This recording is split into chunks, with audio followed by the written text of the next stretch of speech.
Hello everyone and welcome to NMIAcademy.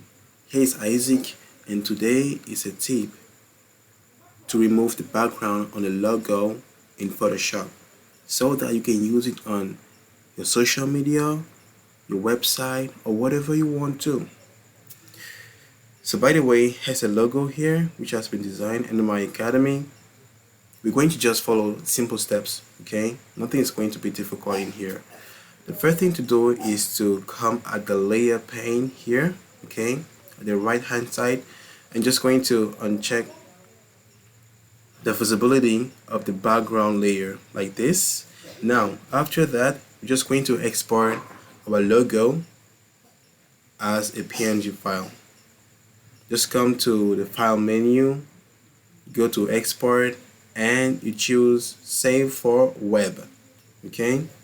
Now after this window pop up, at the preset level at the top right side, you're going to choose the PNG 24, okay, PNG 24.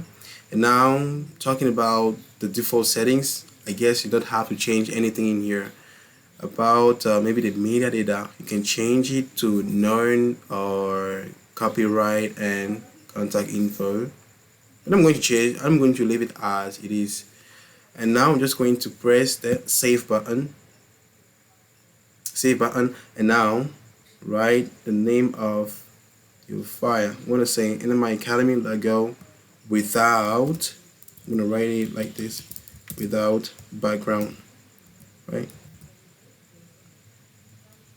without background.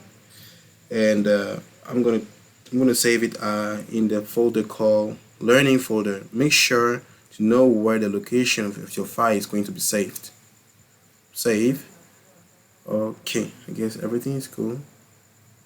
Here is it. Let me see if there's a white background in it. Cool, awesome. Here's a logo without the background. So here's the end of the tutorial. I hope it was really helpful to you all. If that's the case, do subscribe, do hit the like button, and comment on the comment down below for new videos. Thank you, and I'm gonna see you in the next video.